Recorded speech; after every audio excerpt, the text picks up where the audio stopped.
Welcome to Unscripted Gaming. My name is Josh. My name is Mike. Hey, that's a better introduction. You're learning. Oh, words hurt. Three podcasts in and you're already like a pro now. Yeah, you know. Takes Somehow time. these things work. One does not become a podcast master overnight.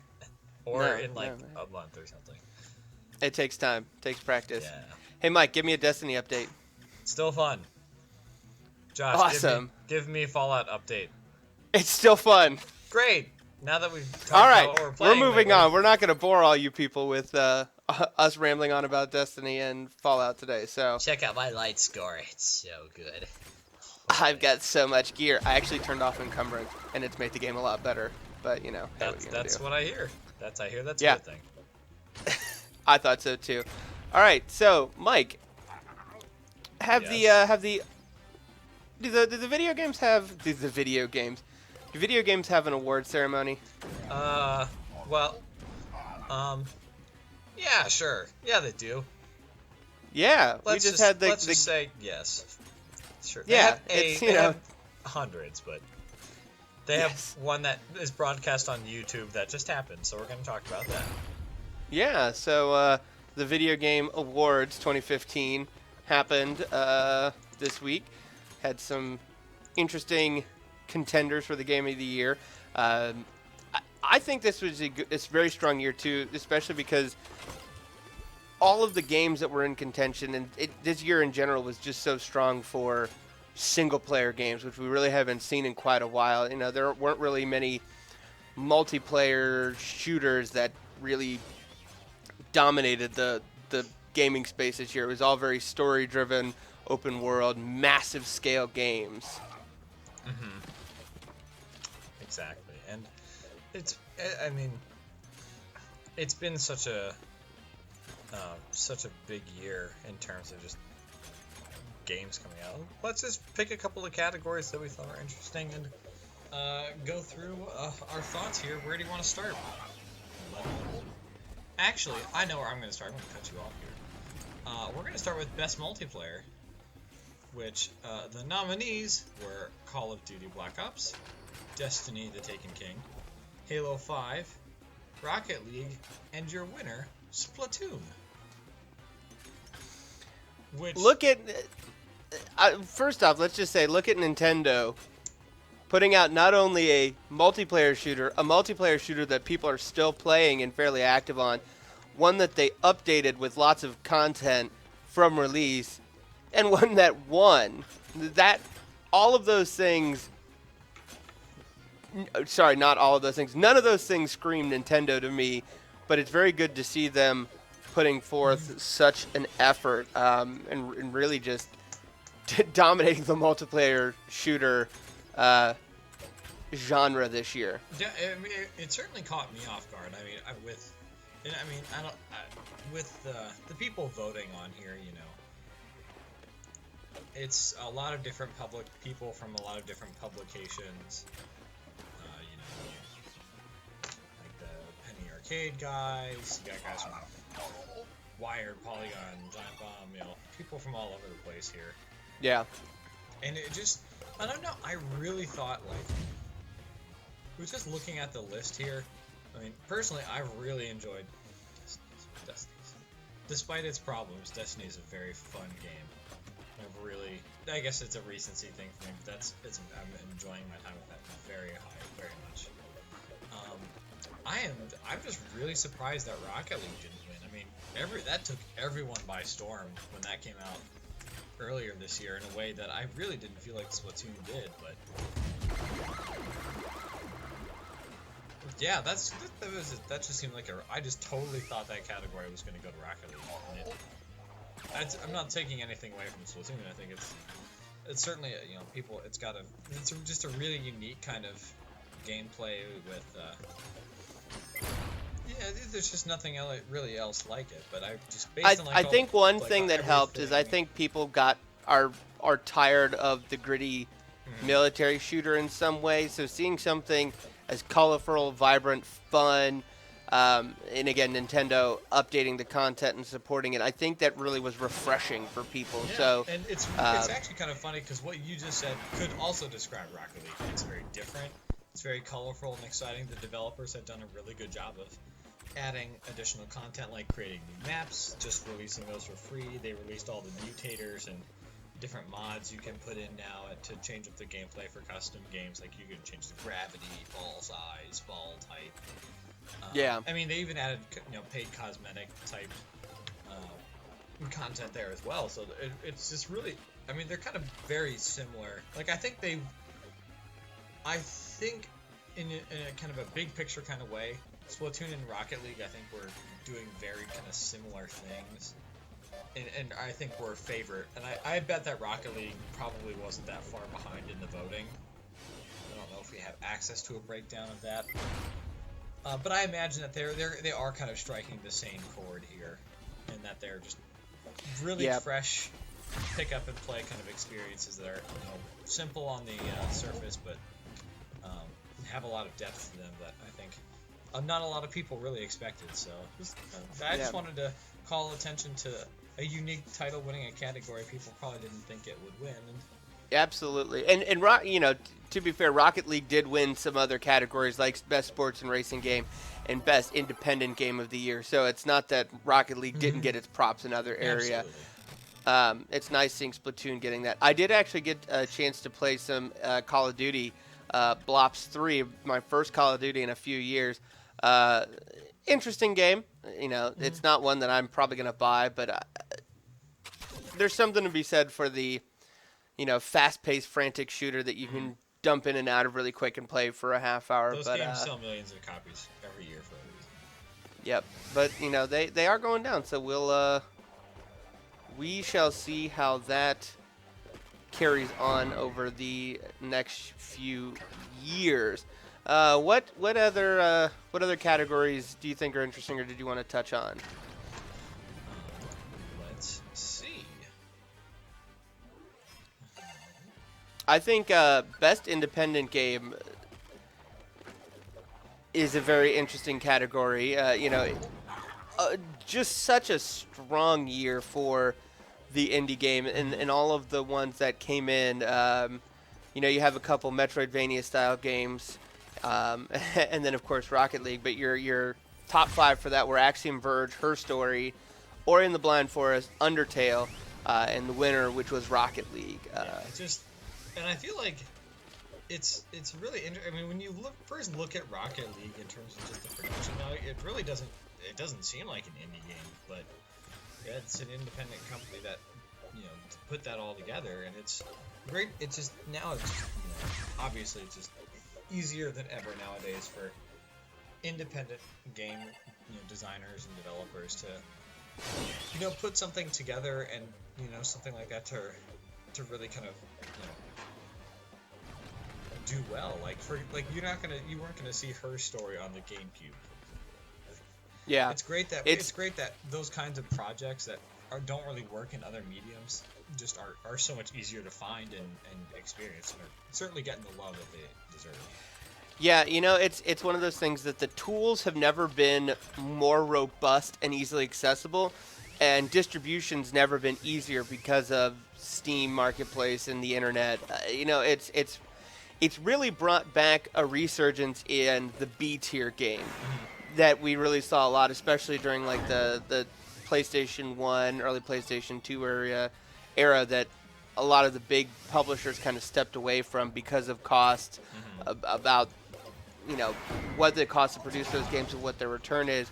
These independent developers have really kind of filled that power vacuum for that B-tier game. So we're not just talking about small little 2D side-scrolling indie games anymore. They're really putting a lot of production value into it and really putting together some pretty interesting games, mechanics, stories.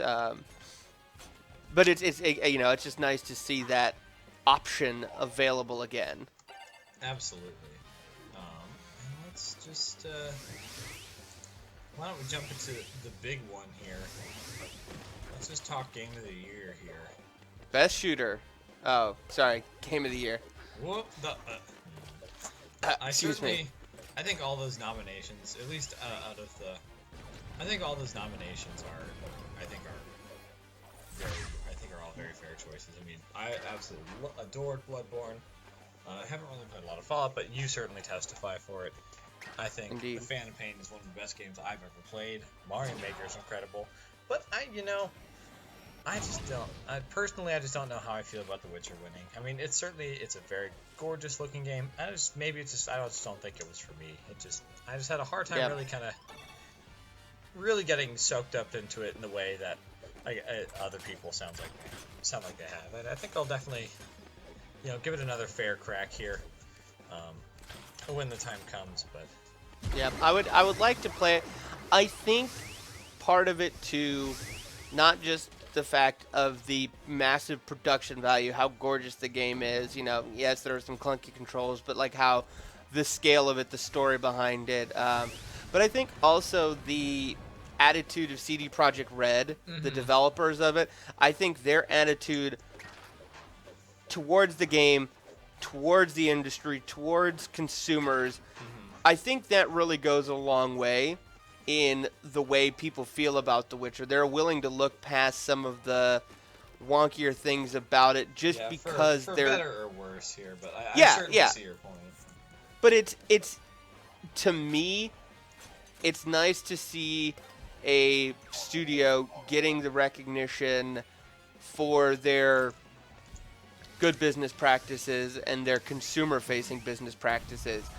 Because it'd be very easy to say, we're going to charge X amount for all this DLC, or, we're going to really crack down on illicit keys and whatnot. Right. But I think that really plays into the goodwill towards that game. Now, again, I haven't personally played it, so I don't know.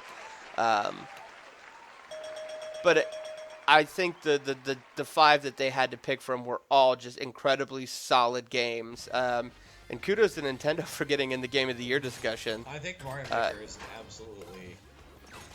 absolutely deserves to be there, and it's just kind of a testament to the hell of a year we had here, Joshy. We really did. 2015 was an incredible year for video games. It's definitely the best one that I can think of in a long time. It was a strong year. And again, it's been very nice to have single-player experiences too. I feel like we've kind of been missing that. They've been out there, but I don't think they've been nearly as strong or nearly as widespread as what we had this year available to us. It was it was a pretty special year, and hopefully we can keep that momentum going into 2016. So. Oh yeah. Come on, No Man's Sky. When all those PC nukes for Metal Gear are finally disarmed, right? Yeah, that goddamn wasteland. Oh man. Good luck. But I wish you the best. I would be interesting to keep an eye on the Xbox, because they're the most likely platform to have complete nuclear disarmament. So maybe they'll get that cutscene unlocked. Speaking of Metal Gear Solid, Mike, was Hideo Kojima at the Game Awards too? He was not, because he was barred from even getting on the plane. This kind of secondhand reporting by Konami lawyers or a lawyer representing Konami, the publisher of Metal Gear Solid 5, because they just didn't want him to attend it. I guess technically he's still kind of in a non-compete kind of contract or situation. I don't know if I think he's still technically with the company in some facet here, but it's just another chapter in something that we've known that's been happening for quite a long time. It's just sad that when they're celebrating your game, and Kiefer Sutherland, the voice actor for Venom Snake, is there. And people are talking A about good the a good great amount of the cast accomplishments was that- there actually. Yeah, exactly. Like it just to take someone who's kind of been the head, development of the head of this franchise and all of its development, all this history it's had. It's just really. Yeah, It's it's unfortunate that they couldn't look past whatever issues they had to let him come and get the and let recognition. people celebrate this game, which is Celebrate this game and it is really an celebrate. excellent video. Yeah, celebrate the game and celebrate his entire career with your company, with a franchise that really, was a big staple for Konami for so many years. It's really unfortunate to see their desire to avoid any awkwardness or conflict or anything like that, or even just mean will towards Kojima for their separation, to keep him legally from not being able to attend. And I did see a video from the actual awards where the person running the show had mentioned Jeff that, Keighley.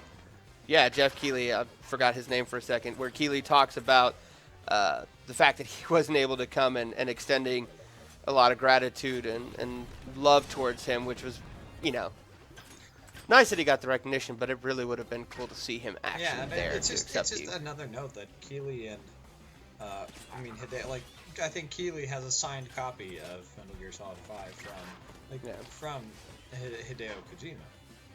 Like they have there's documented evidence on Twitter, that they're great friends, and it's just another reason that just. I mean, the decision doesn't make any sense to me, just because the story. If you're sitting there and you think about the story of letting him go versus him being there, and it's just the math doesn't make sense to me there. Like I don't know.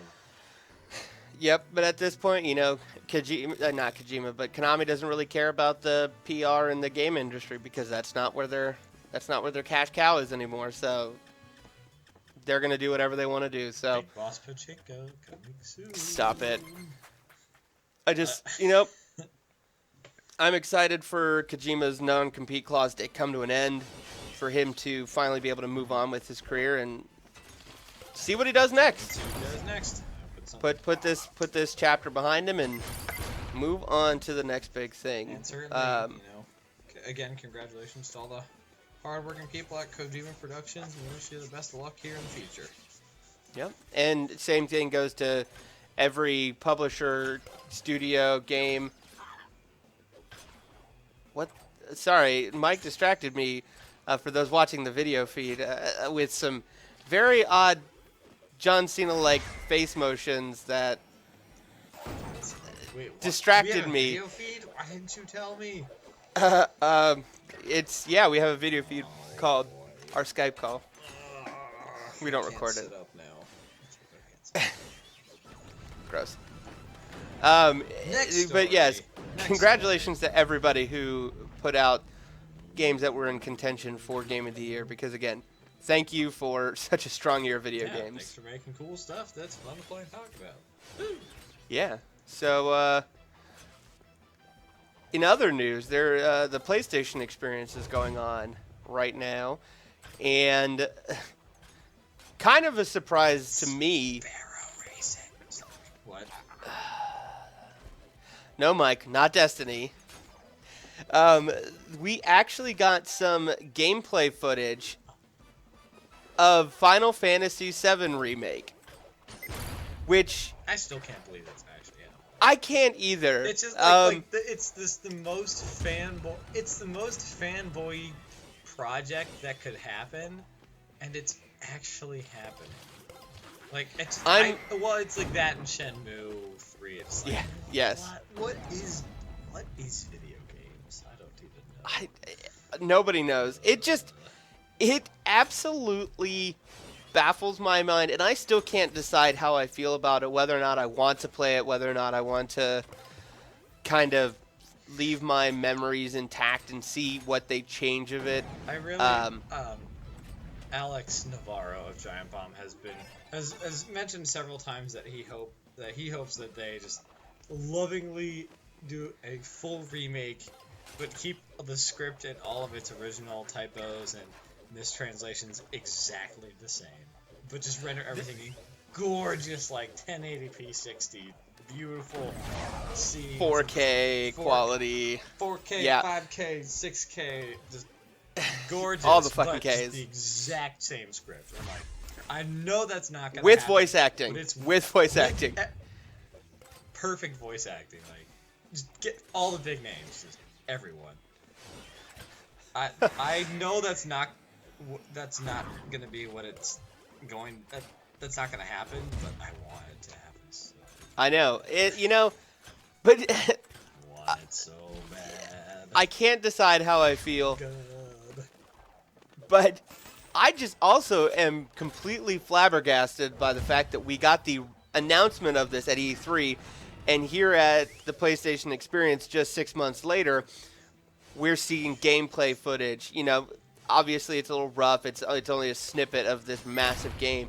But just the fact that they're actually working on it, and they're working on it at a pace where they could actually put out, who knows how long they've been actually doing this behind the scenes. I say actually a lot. I just had this realization. It was, anyway, realized I said it like 4 times in that sentence. Awkward. That's why we're called Unscripted Gaming. Shit just kind of flows. We did not script it. Yeah, but just having that available to us, to see it, to hear the voice acting, to see possibly what looks like maybe real-time combat mechanics, depending on how you read into that. It's very interesting. I hope that the gameplay I hope they release snowboarding. Oh, absolutely. That's what we're really, really just waiting for. That's what we want. Actually, no. They're gonna replace snowboarding with blitzball. Don't give them that idea. It's out there. I'm posting this to the internet so people can hear. Please put blitzball in Final Fantasy VII. Dear magical editing person who edits this, I'm sorry I just overloaded.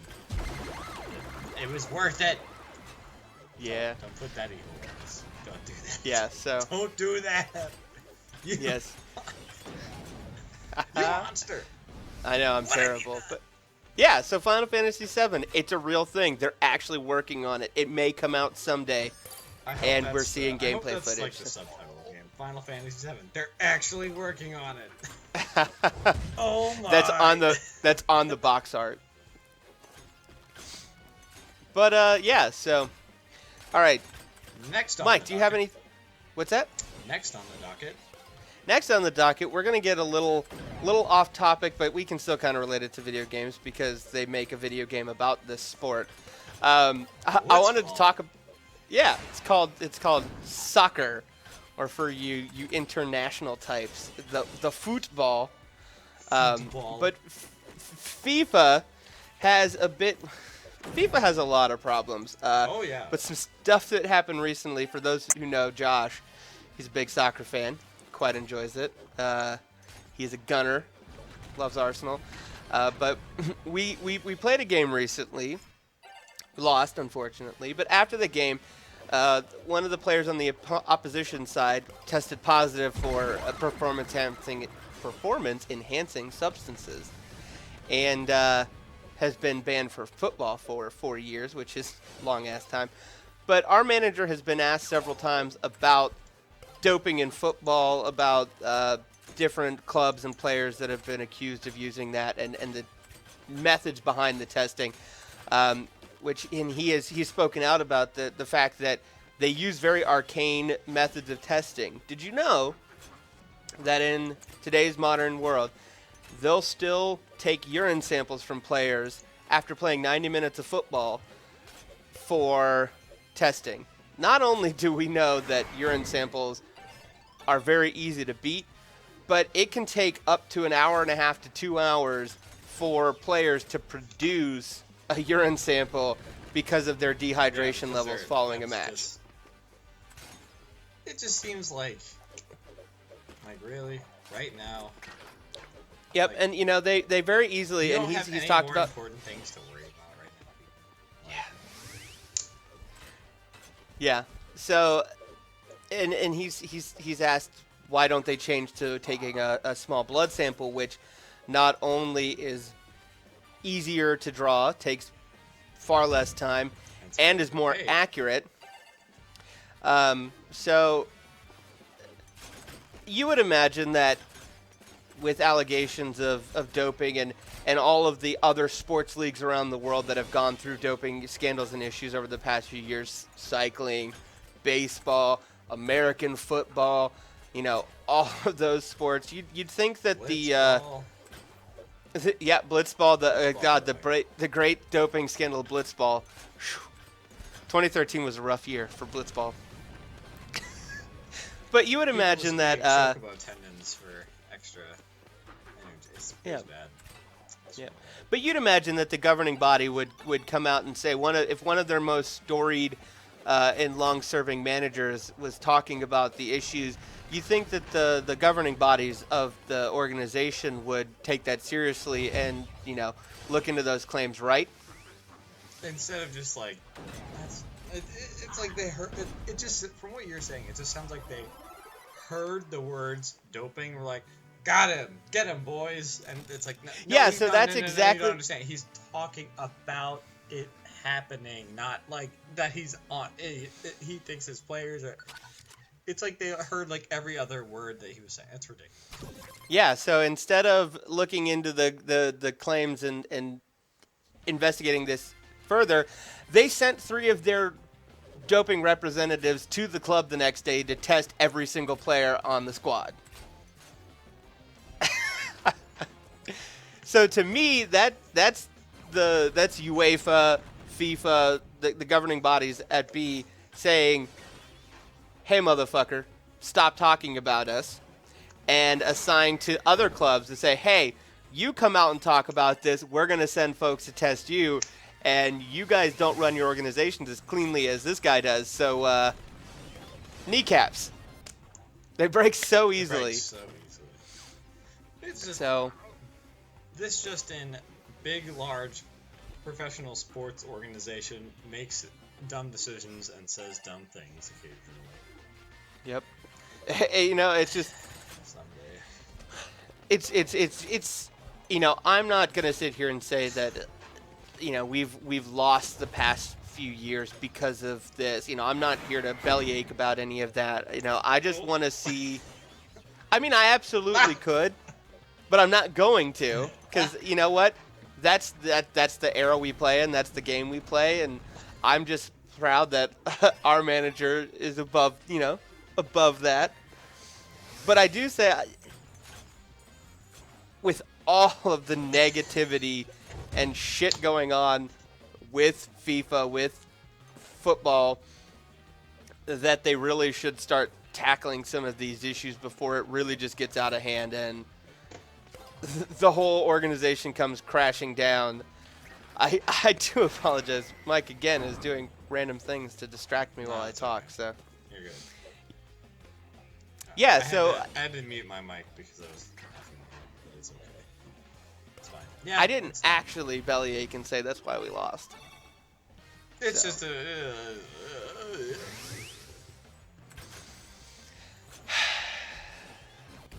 But yes, football has a doping problem, and they need to take care of it because they have a lot of issues, and they need to start working through them before shit gets too crazy. I agree. But yeah, that ends my non-gaming related sort of gaming rant. So, all right. Well, Mike is moving his eyebrows with a pen right now. It's just I should really just turn off the feed I have of myself here, because I'm just like, I should just not. I'm just gonna go ahead and hide that now. Good call. But I think that to me means that we're probably exhausted the list of things to talk about this week. There's not a lot of gaming news. All the games for the holiday season have pretty much come out, so it's pretty much just nose of the grindstone playing those and We'll probably do some getting ready for Game of the Year 2016 thing soon. I don't know Yeah, if we'll so try and decide a consensus one, or if we'll just list off our top personals. I don't know if we could. I don't know. I don't know. I it'll don't know. we'll have to talk about that because it'll depend on what criteria we use, depending on how much we've played and or Mhm. how exhaustive the list Because we're going to we make do it. have So we have gaps in our coverage that we just yes, haven't but played. we could also just fight for fighting's sake. I know some of our fans like it when we just argue. So who knows? We'll see. But yeah, keep Some of your our fan. Yes. some of our fan, yeah. So keep your ears to the old Facebook and Twitter for information on when we are recording and putting that up. Also, um, for those of you who remember our long lost Stan, Rip. my former co-host, Rip Stan. he has recently played through all of the Metal Gear Solid franchise. Pretty good. Now, yes, but we will be recording with Stan a Metal Gear Solid Super duper Metal Gear cast. Metal Gears. Metal Yeah, so Gear. we'll talk about Metal Gear Solid: The Phantom Pain, but also just the whole series in general. So keep your ears peeled for that as well coming up in the near future. Mike, if they want to find out information about that, how could they do it? We have a Facebook page. What's our Facebook page? Ooh, you got me. What is our Facebook page, Joshua? Unscripted Gaming. Oh, okay.